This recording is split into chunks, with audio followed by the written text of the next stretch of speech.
Alright, let's do this. You ever lose an entire day playing video games? That was, several days for me. But big podcast to do this time. I'm finishing the three-way crossover saga. The Droon book today is a special edition. Those are big. And I have 3 Disney films to watch.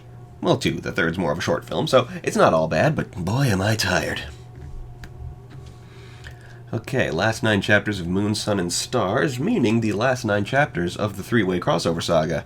This has been quite the journey. Lots of ups and downs. I'm thinking mostly downs now. Sorry, I don't know why I decided to inspect the microphone real close all of a sudden. Hope that didn't hurt your ears. The ends of my fanfics tend to just be way too abrupt, and if I recall correctly, that's the case here. So, we'll see. Chapter 21, Brain Surgery, narrated by Link. A very tense, minimalist chapter where Link tries to remove the bug from Jacob's brain with his dirty fingers while being coached over the intercom by Doc and Edward, assured that the natural werewolf healing factor will make it all okay. He nearly loses consciousness from the stress of it all. Chapter 22, Dreadful, narrated by Jacob. Jacob returns to consciousness, a bit fucked up from the bug in the brain thing. Telepathic calls from the rest of his pack ever so slowly bring him back to reality, and when Bella touches him, he finally comes fully to his senses. There in Ted's tower are 3 thrones for the Moon, Sun, and Stars. A normal throne for Bella, one high up on the wall for Max, and a giant one for Susan. Susan and Bella try it, but without Max's presence, nothing happens. Ted expels all the heroes from his tower, and the tower vanishes to somewhere else. Chapter 23, Raw Power, narrated by Edward. Jacob and Edward return to Learners to check in on Keegan. Keegan initially pretends that she's going to use her unlimited power now to take over the universe, but then assures them she's just kidding. She first removes her vampiric thirst, then makes herself totally human again, but keeps the reality-warping powers, much to Edward's astonishment, but intends to never use them again.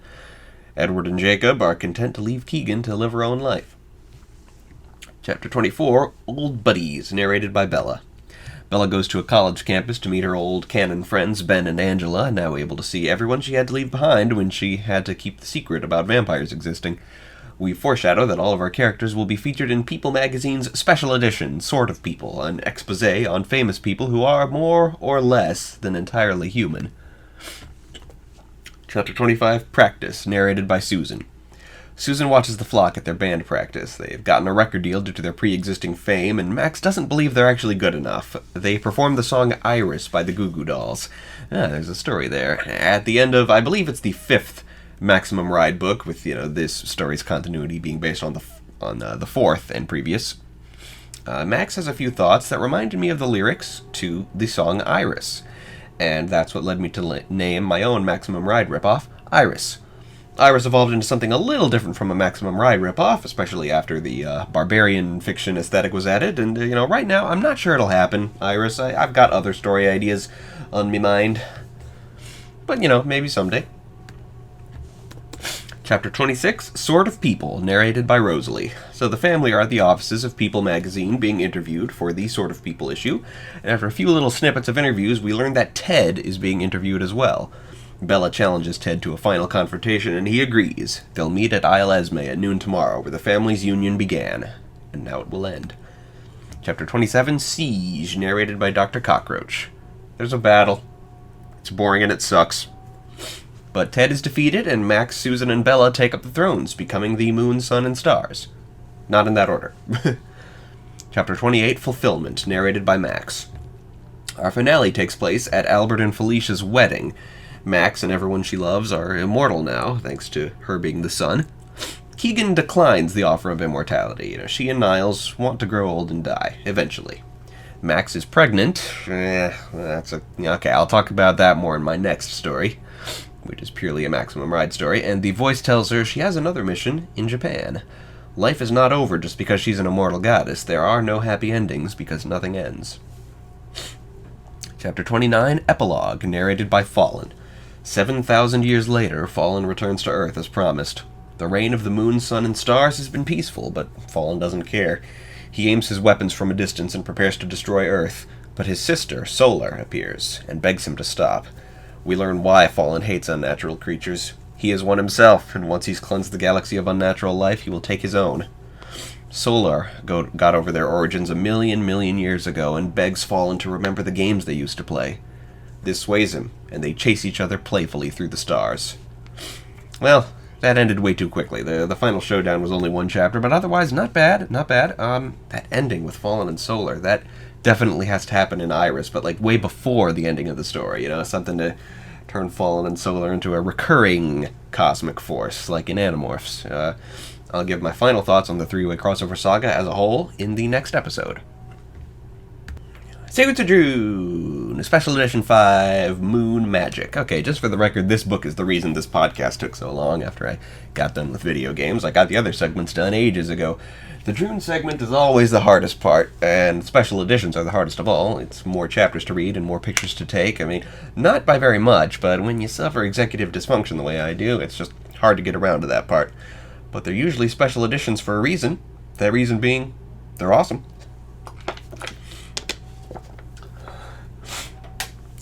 So like a few of the special editions do, this one switches away from a third person inside Eric's head.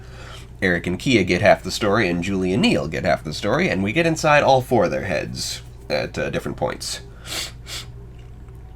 Still sniffly.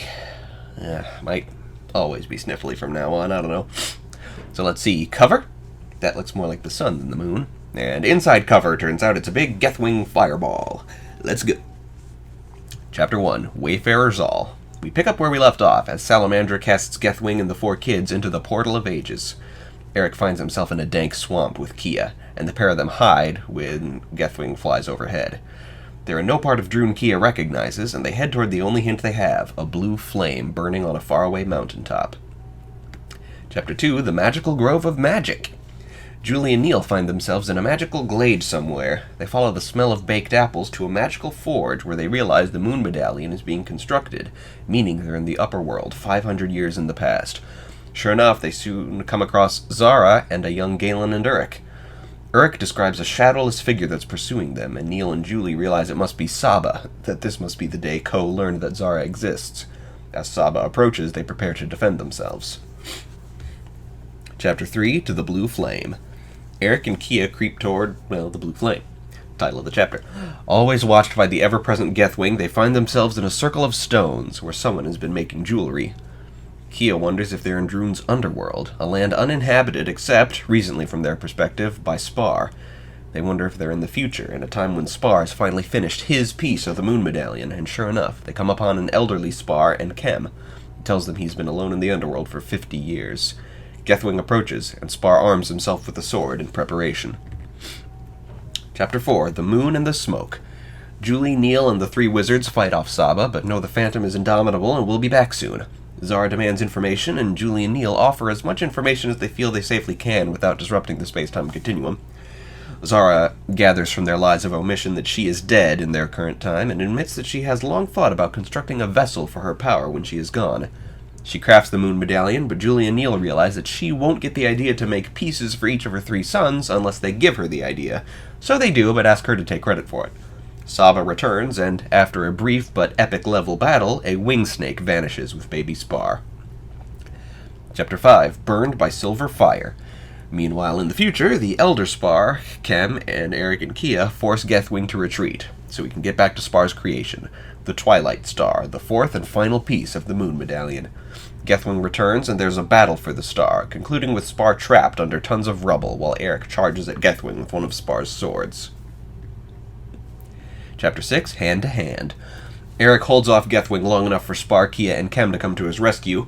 Spar, Gethwing, and Kem plummet into an abyss out of sight, leaving the two kids with the Twilight Star, the last piece of the medallion they need to save Droon. They climb further up the mountain from the underworld to Droon, dreading what they might find in Droon 50 years in the future. Chapter 7, Palace of Smoke. As Zara and Galen pursue the wing snake who stole Spar, Neil, Julie, and Uruk follow the smoky trail of Saba. They find a palace on an island in the middle of a lake, which Uruk knows shouldn't be there. They cross the lake, make their way through the palace, and find Saba, armed with the moon medallion, standing before a pool, the portal Saba uses to transport physical objects back to Droon. The three of them attack, forcing Saba to return to Ko without the medallion. Chapter 8, and they're off! The three of them flee from the palace with the medallion, pursued by Ko's wing snakes. Neil's genie powers tell him to turn... the Portal of Ages will return soon. Uruk stops running when he feels the overwhelming sensation that he has to make his piece of the moon medallion right now. He does so by plucking an apple from a tree and transforming it into the Pearl Sea. Uruk can see in his mind what the moon medallion will be capable of when all 4 pieces are assembled, and that magic would be an understatement. Galen reunites with his older brother just as Neil and Julie are taken up by the portal once more. Chapter 9, The Dark Future. Eric and Kia return to Droon to find the burning wreckage of Jaffa City. The only thing that seems not to be destroyed, the corner of the Farn Woods where resides Kia's childhood cabin. There they meet an elderly Captain Bludge, an elderly Max, and a very, very elderly Galen, who explains that their brief disappearance into the Portal of Ages allowed Ko to sack Jaffa City, slay Queen Relna and King Zello, and take over Droon using the power of the Moon Medallion for himself. The Pearl Sea and the Moon Medallion's base have been destroyed, and the survivors have been in hiding and trying to take the world back for 50 years. As the Ring of Midnight still exists, and the 2 children from the past now have the Twilight Star, there may yet be hope. They report to the Queen of Droon, a beautiful adult Kia, who is preparing her sword for one last mission, the mission to free Prince Eric from Ko's dungeon. Chapter 10, Under the Black Palace. The small band, Eric, the 2 Kias, and Captain Bludge and his 5 warriors, head for what was once Jaffa City to rescue Prince Eric. There, they see that the beasts are constructing a massive hammer to destroy the Ring of Midnight.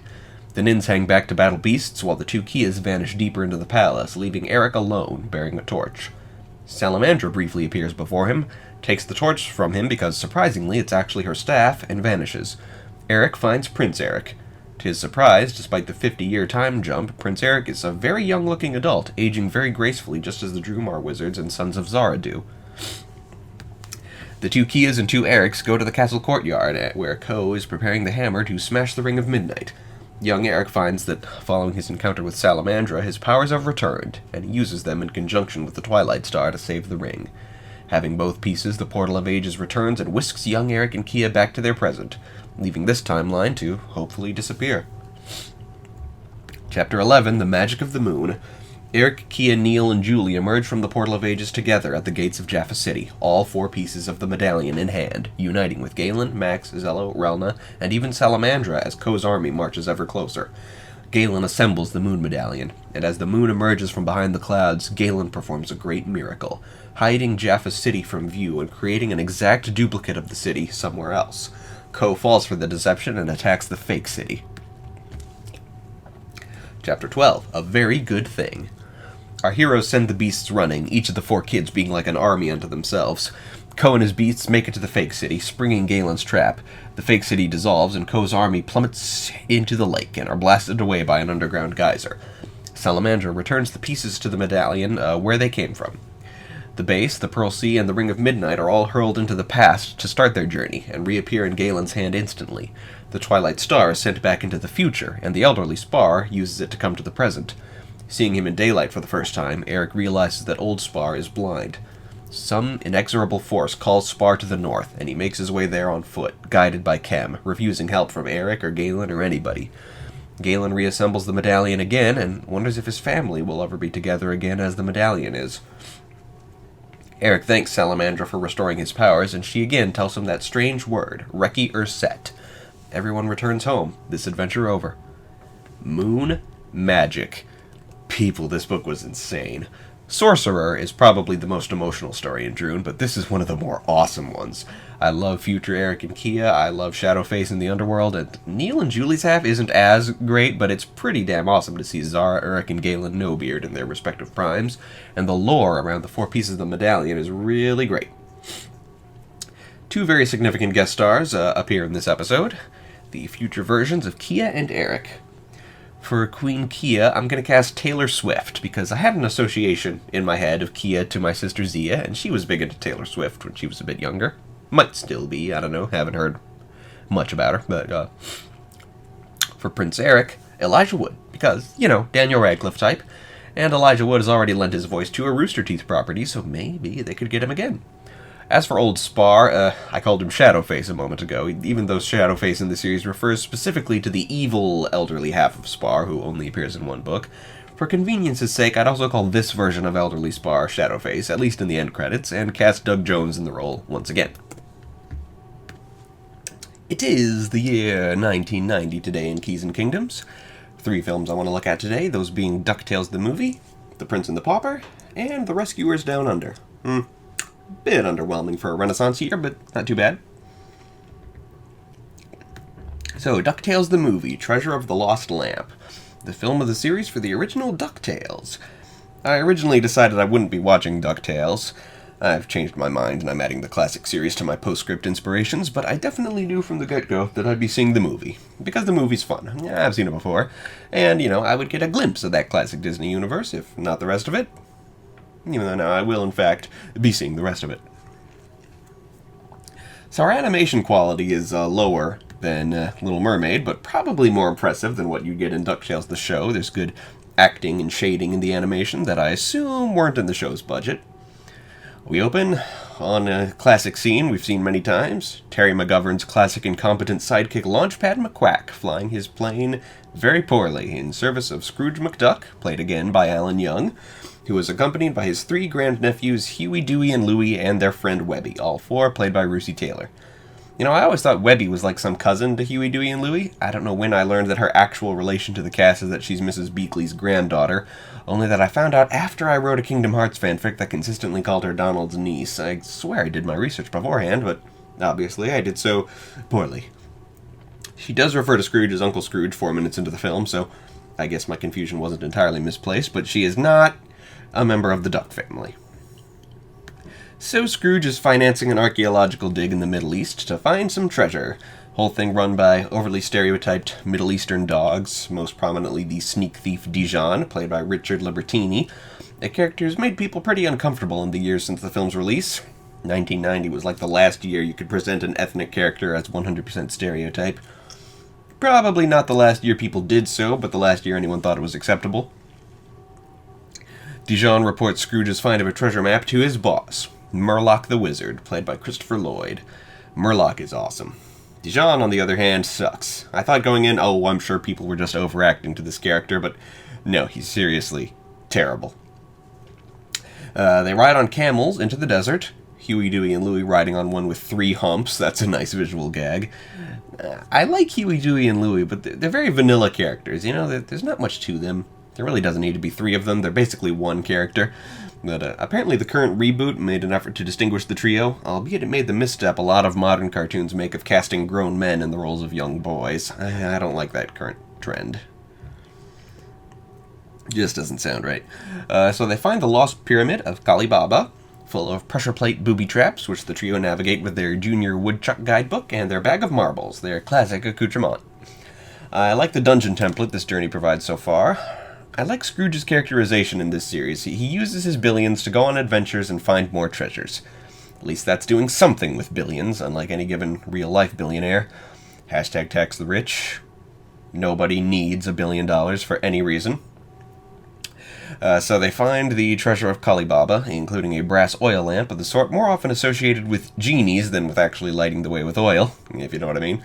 Webby takes up the lamp as a new teapot before Dijon can filch it on Murloc's behalf. Murloc takes the rest of the treasure and leaves them to die by the horde of giant scorpions still living in the temple. Scrooge, Launchpad, and the 4 children make their daring escape as Murloc and Dijon realize that the treasure they've stolen does not include the magic lamp. Scrooge and his entourage return to Duckburg, where we see familiar faces. The maid, Mrs. Beakley, played by Joan Gerber, the butler, Duckworth, played by Chuck McCann, who is a dog despite the name, and a character I don't recognize named Mrs. Featherby, played by June Foray. I know Foray was a regular DuckTales cast member. I can think of 2 main antagonists that she played, but I don't recall ever having seen Mrs. Featherby before, even though I've seen this movie before. Predictably, the 4 kids discover that the lamp contains a genie, a squat little fellow played by Rip Taylor. Rip Taylor, he died last month. I remember being surprised because I thought he was already dead. Maybe I got him mixed up with Rip Torn, who died earlier this year. I don't know. The genie is a comical figure with an interest in the modern world and hoping for freedom from his lamp, not unlike a certain other, much more famous genie Disney would introduce 2 years later. It's actually kind of weird how much they have in common. Like, the creation of one of the most famous characters in Disney, in creating such character, they completely ripped off a character that their own studio made 2 years earlier. What's also interesting, the triplets and Webby know that they're now entitled to 3 wishes apiece. I always thought that genies automatically meaning wishes, and that it specifically being 3 wishes, was a construct of Disney's Aladdin. I believe in the original fairy tale, Aladdin's 2 genies, he had 2, could grant him infinite wishes, but that being imprisoned in objects is not the natural state of a genie, but they're by default free spirits very much like angels. I don't know squat about Arabian mythology. Or is it straight up Islamic religious text that has genies in it? Clearly I'm out of my depth here. Of course, genie is the anglicization of the actual word, which is jinn. In D&D, a jinn is one of the 4 kinds of genies, since they correspond to the 4 classical elements. The genies from Disney's Aladdin are a lot easier to reframe into a D&D context. This guy is, well, he's a duck for starters. In the DuckTales universe, everyone is a native, if you will, mostly ducks, a sizable population of dogs, occasional other things, mostly different kinds of birds. But the 3 wishes, let's see. The genie, who, like Aladdin's version, has no name other than Genie, sets the parameters. Wishing for more wishes, not a thing. World peace, beyond his limitations. A new pet, he can do. But when Webby wishes for a baby elephant, he doesn't think that's the best idea. He begs them to make small wishes from here on out, otherwise there'll be chaos, everyone fighting over the lamp. Huey reluctantly sacrifices one of his wishes to undo Webby's, getting rid of the elephant and all the damage it did before anyone sees it. Before Scrooge gets a look at the genie, he dresses himself as a typical 80s kid and calls himself Gene. Scrooge accepts him as a friend of the triplets, and they enjoy their smaller-scale wishes. We see Dewey with a hang glider, Huey wishes for an ice cream sundae. By nighttime, only Louie and Webby have 1 wish left apiece. Gene freaks out at the sight of an owl outside the window and tells the story of his most wicked master, Murloc the Sorcerer. His first wish was for eternal life, and he also wished for the destruction of Atlantis and Pompeii after those 2 cities slighted him. But that wasn't the end of it, because Murloc has an amulet which he can combine with the lamp for infinite wishes. Louis offers to wish for the amulet, but Gene says that's a wish he can't grant, so they covered all their bases, I guess. Dijon and Murloc show up at McDuck Manor the next morning. Murloc's powers, like a lot of cartoon magicians, revolve entirely around shapeshifting. He becomes a giant bird of prey for transport, a rat for stealth, a bear for combat. You get the idea. I guess that's the most kid-friendly interpretation of a sorcerer. Webby makes her final wish for all her toys and dolls to be alive, which causes havoc around the house, so Louis uses his final wish to undo it. That's a bit depressing. I hope Webby at least got to keep her second wish. 2 of her have been undone. The jig is up, and Scrooge discovers the existence of the genie. His first wish is for the treasure of Kali Baba, which appears, and he expresses to the nephews that a genie isn't a person, but a thing to be owned. That's racist. Murloc follows Scrooge to a meeting of the Archaeological Society, where he goes to brag about finally finding the treasure. Murloc and Dijon crash the party and attempt to steal Genie from Scrooge. Scrooge refuses to waste his second wish on escaping with his life, so the genie hides the lamp in a chandelier, then hides himself and Scrooge inside it. Genie does manage to score some sympathy points from Scrooge when he muses about living a life of his own, like the nephews. As Scrooge heads back to his house to hide the lamp in his vault, he loses the lamp in a scuffle with Dijon. Genie persuades Dijon to keep the lamp for himself instead of bringing it to Murloc. Scrooge comes to his vault to find that Dijon's first wish was for the McDuck fortune. Dijon has Scrooge arrested and jailed for trespassing. Scrooge's employees and nephews bail him out, so at least Dijon didn't alter their memories, that's good. Scrooge, realizing he knows every possible trick one could use to break into his vault, plans a break-in. Heist scene! Huey, Dewey, and Louie get the password into the vault while Scrooge parachutes in from above. They have to only step on the white tiles on the black and white tiled floor. That also happened in a Droon book once. Then a laser grid, which Louis fails to traverse, so marbles. Laser grids. I like laser grids. Those are cool. That'd be an interesting feature in an otherwise D&D style dungeon. Scrooge lifts the lamp from Dijon, but Murloc was pulling his own heist in the form of a cockroach and takes the lamp for himself, fusing it with his talisman. His first wish is to turn Dijon into a pig for his betrayal, then to turn the McDuck vault into his evil floating palace lair, then to expel Scrooge from the place. The triplets slingshot a marble into Murloc's hand, knocking the lamp into Scrooge's hands as he plummets to his doom. Murloc turns into a griffin and dives after him. As they fall, Murloc loses his talisman, becoming human, Well, dog native, again. As Murloc falls to his death, Scrooge snatches the lamp and wishes himself, his money bin, and his family back to Duckburg. After the dust settles, Scrooge wishes for Genie to become a real boy. It's a cute way of combining a past Disney fairy tale with a future one, I guess. So with one final shabooey, Gene becomes mortal, and the lamp turns to dust. And with the genie's magic gone, Dijon too turns back into himself and starts robbing Scrooge's vault. Scrooge catches him doing so and chases him down the street as the criminally catchy DuckTales theme song plays and the credits roll. So, I see this film was produced in France. Yeah, how about that? Seriously, I cannot overstate how catchy that theme song is. You know the one. Woo! The credits don't feature the extended version of the theme, just the 1 minute of it that played before the show. Odd. Yeah, no interesting names in the credits beyond the voice actors, since this was Disney B-team stuff. So that was a short movie. Now that I think about it, I wonder if it was ever in theaters or if it was a video release. Good quality regardless, a pretty good movie of the series. It demonstrates the main characters very well. You'll be more invested if you actually know the characters, and the quality and scope is increased from what the series has, which is what you want from a movie. So not an especially wondrous or inspirational film, but a worthy inclusion in my collection. Up next is the short film The Prince and the Pauper, another 25-minute short like Mickey's Christmas Carol, but I have an interest in the starring roles of the classic Disney cast. This film stars 2 Mickey Mouses in the titular roles of this classic story by, Mark Twain, right? Yeah, Twain. I was in a play Mark Twain wrote once, it was real funny. So I don't know anything about the Twain story, I've only seen the 2 Barbie adaptations of it, and knowing Disney, this probably isn't a very faithful adaptation, but regardless, here we go. Ooh, it opens with live-action footage of a book. We haven't seen that in a while. Was, Robin Hood the last Disney animated canon film to do that? I'm thinking it was Robin Hood. Not sure. Okay, our narrator, Roy Dotrice, tells us the king became ill, and the kingdom fell into ruin as the captain of the guard, played unsurprisingly by Pete, started robbing and terrorizing the people of England. Roy Dotrice, I know that name. He narrates the Song of Ice and Fire audiobooks. Cool.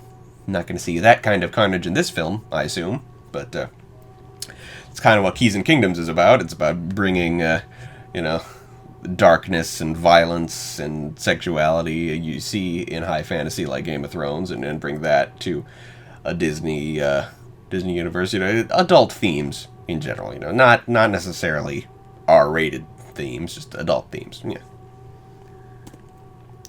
Mickey, voiced by a much-improved Wayne Allwine, is a peasant who sells kindling to the people in the wintry streets. His neighbor Goofy sells snow cones and is voiced by Bill Farmer, who knocked the role out of the park just like he will continue to do so for many years to come. They sing a song to the tune of some sort of classical melody I only vaguely recognize. Okay, so this is a musical in the same vein as Mickey, Donald, Goofy, the Three Musketeers, which also performed all its songs to classical melodies. Mickey's dog Pluto, also Bill Farmer, just going arf arf, chases Captain Pete into the gates of the palace, and the Weasel Guards, played by Charlie Adler, immediately let him in, thinking he's the prince. Pete is played by Arthur Burghardt, who I don't believe I've ever heard in the role before. He gives a good approximation of the old 1930s version of Pete, played by Billy Bletcher, but to me the real Pete will always be Jim Cummings, who I think first took the role in the sitcom Goof Troop a few years after this.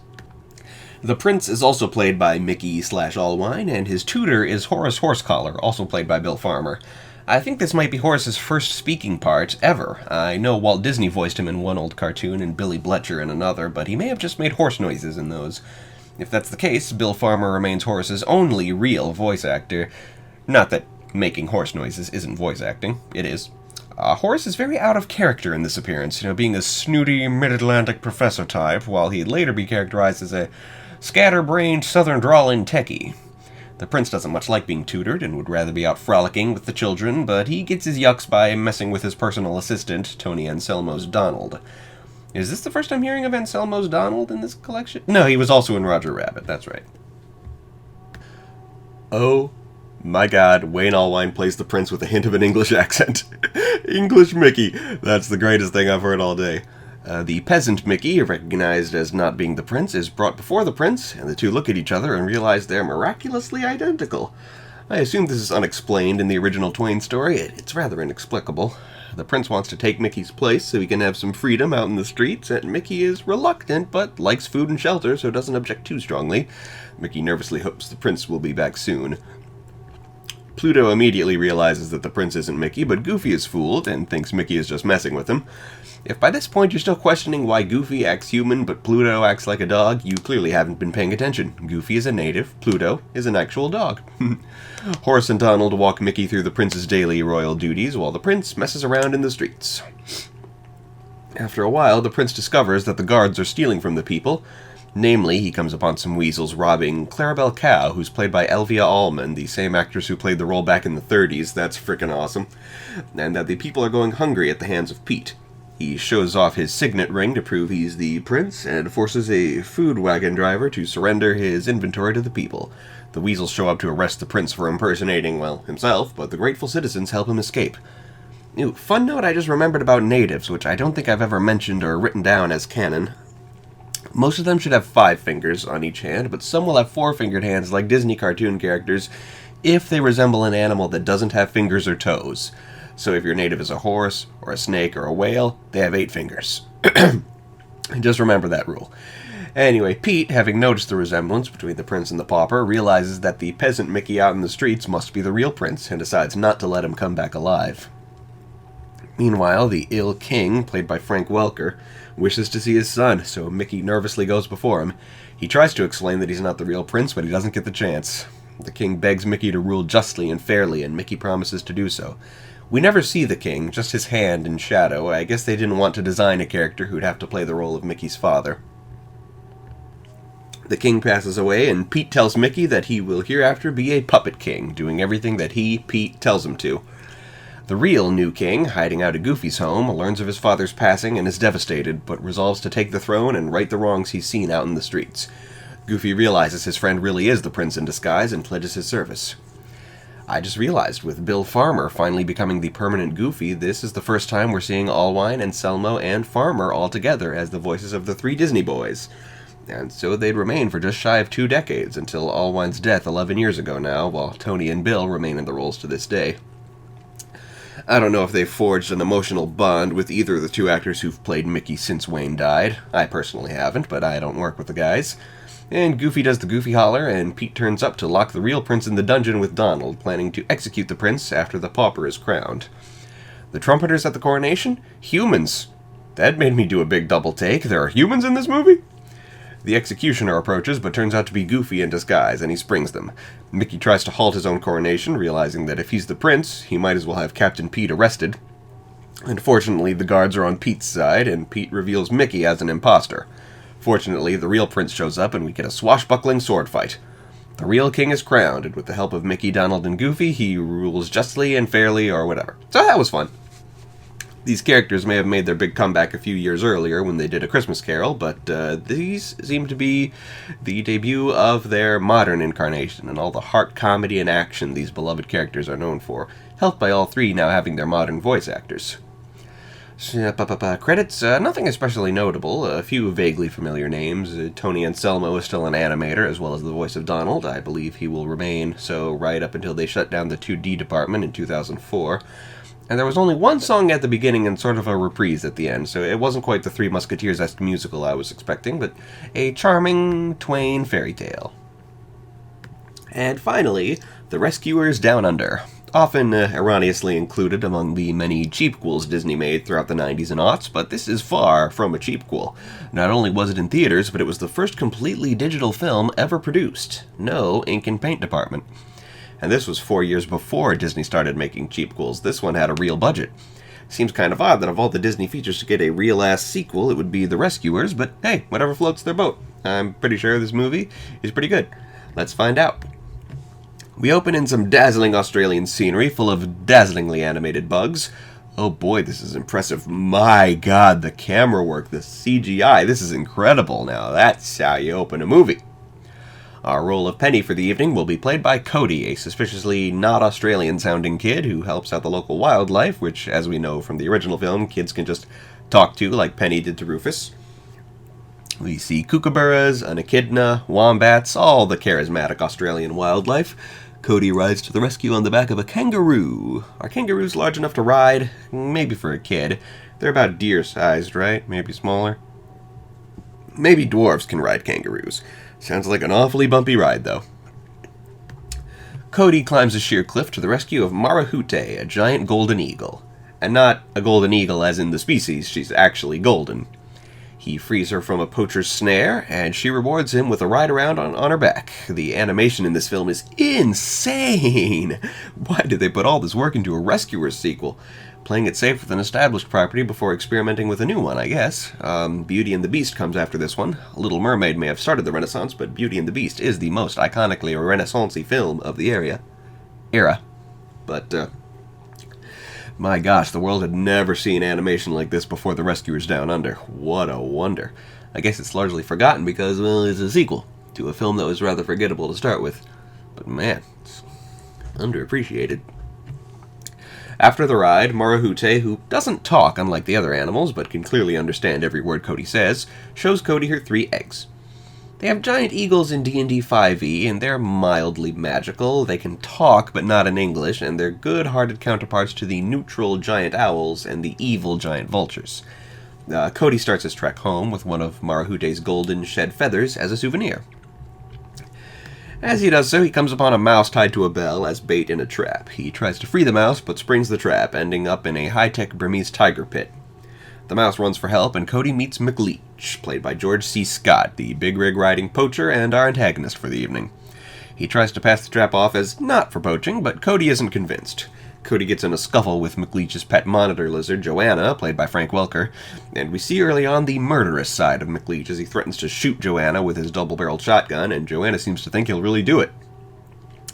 But McLeach sees Cody's feather souvenir and thinks he might be able to use the boy to capture Marahute, having already killed her mate. After an action chase sequence featuring crocodiles and a waterfall, McLeach captures Cody, leaving the mouse he rescued to send a telegram to the Rescue Aid Society.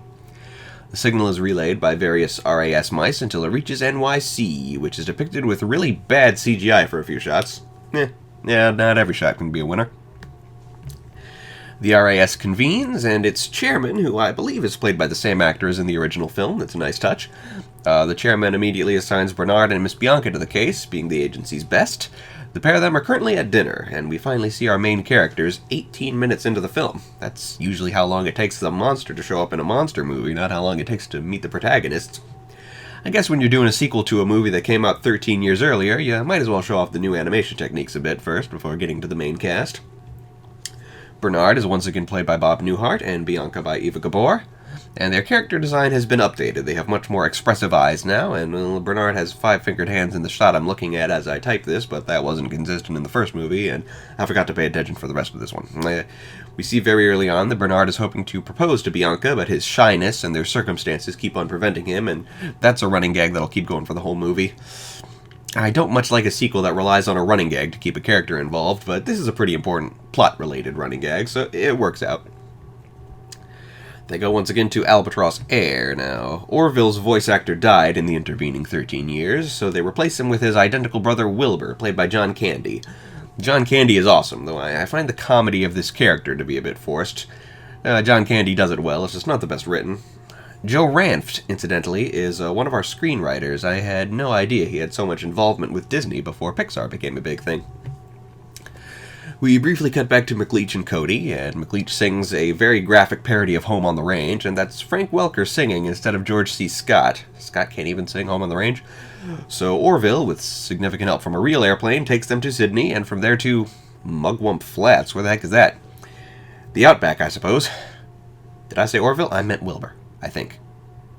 I don't remember which one is which. Okay, they land in the Outback at the post of RAS member Jake, who I think is supposed to be a kangaroo rat. I know they have kangaroo in the name, but kangaroo rats are American, not Australian. But whatever, he has that exotic local flavor. Wilbur throws out his back during the flight, so he is taken to the hospital, and I assume spends the whole movie being comic relief there. Jake offers to be their guide and starts hitting on Bianca, to Bernard's displeasure. Jake wrangles a snake to serve as their mount deeper into the Outback. I've never thought a snake would be an especially good riding mount or draft animal, maybe in water, as this snake is ridden. Meanwhile, McLeach starts interrogating Cody about the whereabouts of Marahute's nest, but he refuses to give in. Strong-willed kid. He's locked up in a cage along with a whole bunch of Aussie beasts McLeach has captured. Local color. We cut back to Bernard, Bianca, and Jake on the backs of fireflies. Those are some big fireflies. Do they have big fireflies in Australia? Or any fireflies? Anyway, Wilbur escapes from the doctor with the intent of helping the mice, and Cody's mom talks to the rangers, who have found his backpack at Crocodile Falls and called off the search, believing him to have been attacked by crocodiles. Our three rodent friends arrive at McLeach's hideout just as McLeach expels Cody from the place. He lies that Marahute has been shot by some other poacher and that he doesn't need Cody anymore, hoping Cody will go for Marahute's eggs and lead him straight to them. Action scene as the three mice try to navigate McLeach's big rig. Cody falls for McLeach's plan and heads to the canyon where Marahute's nest is. How he didn't notice that huge noisy vehicle of McLeach's pursuing him all the way. Cody finally unites with the three mouse heroes as McLeach captures Marahute, along with Cody, Bianca, and Jake, leaving Bernard alone until Wilbur shows up. They leave some rocks as a decoy for Joanna. McLeach's logic is that Marahute is rarer if she's the only one, but I don't know, I think she and her 3 eggs would fetch a heftier price than just her. Wilbur protects the eggs while Bernard pursues the vehicle on the back of a wild hog. McLeach prepares Cody to feed Cody to the crocodiles. This time, at McLeach's second murderous song parody, George C. Scott does his own singing, interestingly, as Bernard rides to the rescue and has a confrontation with Joanna, leading to Joanna and McLeach falling into the river and Cody being rescued. Joanna lives, but McLeach goes over the falls. Disney villain death. Ding! You know, I've been thinking maybe K&K should just be a series of video games. You know, that would help with the whole scale issue of the diminutive adventurers. But it would limit the imagination, and I don't know how to make a video game. Anyway, as our heroes fly away on Marahute's back, Bernard proposes to Bianca before anything else can happen, and she gladly accepts. Credits roll to a pretty epic bit of orchestralness. Nothing much to offer here. The art and animation were unbelievable, but I think the mouse-sized action sequences were actually not as good as they were in Great Mouse Detective, but, you know, that's just my opinion. And like in the first Rescuers movie, our protagonists have surprisingly little screen time and impact, not much else inspiration-wise, but Australian fauna, and the reminder that we need not restrict ourselves to animals that can be domesticated in real life, to be companions, you know, tamed lizards following orders and stuff. So, boy, this episode took a while to get done, didn't it? I don't know what's going on. My brain, it goes on and off. It goes up and down. I don't know when this podcast is going to be finished or come out, or when the next one might turn up. I'm hoping I can get to a year's worth of episodes by the anniversary, but who knows at this point. If I had my way, I'd be playing a lot more video games right about now, but I'm determined to get as much podcast done as humanly possible, so basically, I'm going to work myself to the goddamn bone for the next couple of weeks, and then I'll be okay. You know, so far I'm having a pretty good time.